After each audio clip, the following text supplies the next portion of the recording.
एक समय की बात है। एक गांव में एक किसान रहता था। वह किसान बहुत ही मेहनती व्यक्ति था और अपनी मेहनत से उगाई हुई फसल के बदले जो भी मुनाफा होता उससे वह अपने परिवार का गुजर बसर करता। उस किसान का एक बेटा था। किसान ने जैसे तैसे करके अपने बेटे को खूब अच्छी शिक्षा दी, जिसके चलते कुछ सालों बाद उसका बेटा अब बड़ा हो चुका था और उसने यह निश्चय किया कि वह अपना खुद का व्यापार करेगा। किसान, जो कि अब बूढ़ा हो चला था, जानता था कि उसका बेटा इतना काबिल है कि अगर वह मन लगा के कोई भी काम करेगा तो उसमें उसे जरूर सफलता मिलेगी। किसान ने अपने बेटे को आशीर्वाद दिया और किसान के बेटे ने अपना चावलों का एक व्यापार शुरू कर दिया। कुछ समय तक व्यापार करने के बाद किसान का बेटा बहुत ही उदास रहने लगा। अपने बेटे को उदास देखकर किसान ने उससे पूछा कि बेटा, आजकल तुम इतने उदास क्यों रहते हो?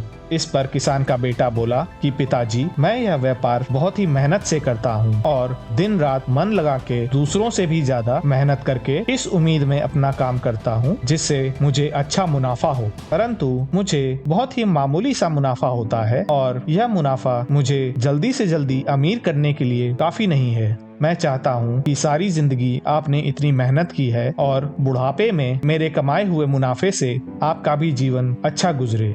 किसान ने थोड़ा सोचा और उसने अपने बेटे से कहा, बेटा, क्या तुम एक काम करोगे?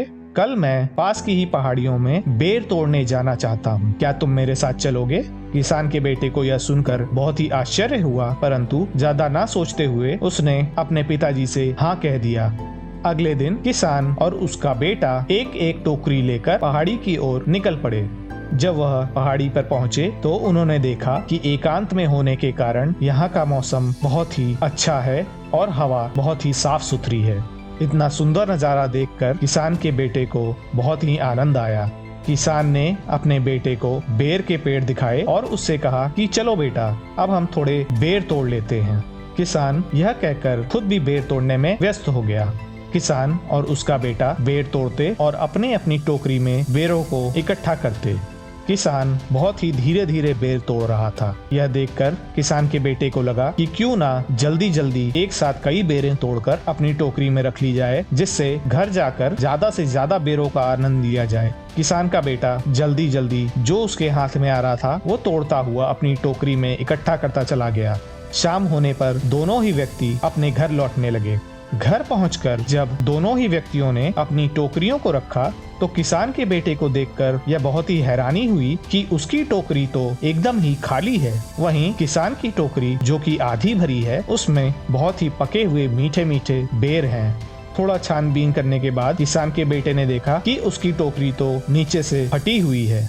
वह फिर निराश हो गया और इतने में किसान ने उससे कहा कि बेटा देखो, मैं बताता हूँ कि क्या हुआ। तुम जल्दी जल्दी एक साथ बहुत सारी बेर तोड़ना चाहते थे और ऐसा करते हुए तुम्हारे हाथ में जो भी बेर आई, चाहे वह कच्ची हो चाहे वह पकी हो, तुम टोकरी में डालते चले गए। तुम ज्यादा से ज्यादा बेर तोड़ने में इतना व्यस्त थे कि तुम्हारा यह ध्यान ही नहीं गया कि तुम्हारी टोकरी तो पूरी तरह भर चुकी है। तुम उसमें जरूरत से ज्यादा बेरें भर चुके थे, जिसके कारण वह टोकरी इतना अधिक वजन सह ना सकी और वह नीचे से फट गई। टोकरी फटे होने के कारण धीरे धीरे पूरे रास्ते में तुम्हारी बेरें गिरती चली गईं और घर पहुंचते पहुंचते तुम्हारी टोकरी खाली हो गई। वहीं मेरी टोकरी, जो कि सिर्फ आधी ही भरी थी, वह अभी भी वैसी की वैसी है और उसके बेर भी बहुत ही मीठे हैं। बेटा, मैं तुम्हें यह सबक देना चाहता था कि तुम्हारा काम सिर्फ मन लगा के अपना कर्म करना है। अगर तुम फल के पीछे भागोगे और यह उम्मीद करोगे कि तुम रातों रात अमीर हो जाओ तो ना चाहते हुए भी तुमसे कोई ना कोई ऐसी गलती जरूर हो जाएगी जो तुम्हारी सारी मेहनत व्यर्थ कर देगी। इसलिए भलाई इसी में है कि भले ही थोड़ा समय लगे, परंतु धैर्य रखो। तुम्हारा भी समय आएगा और एक दिन ऐसा जरूर आएगा कि धीरे धीरे इकट्ठे किए हुए छोटे छोटे मुनाफे मिलकर एक बड़ा मुनाफा बन जाएंगे। इसलिए मेहनत के साथ साथ धैर्य रखना भी बहुत ही जरूरी है। किसान के बेटे को अपनी पिता की समझाई हुई बात बहुत ही सही लगी और उसने यह निश्चय किया कि अब वह सिर्फ अपना कर्म अच्छे से अच्छे तरीके से करने में ही ध्यान लगाएगा और मुनाफे की चिंता भगवान पर छोड़ देगा।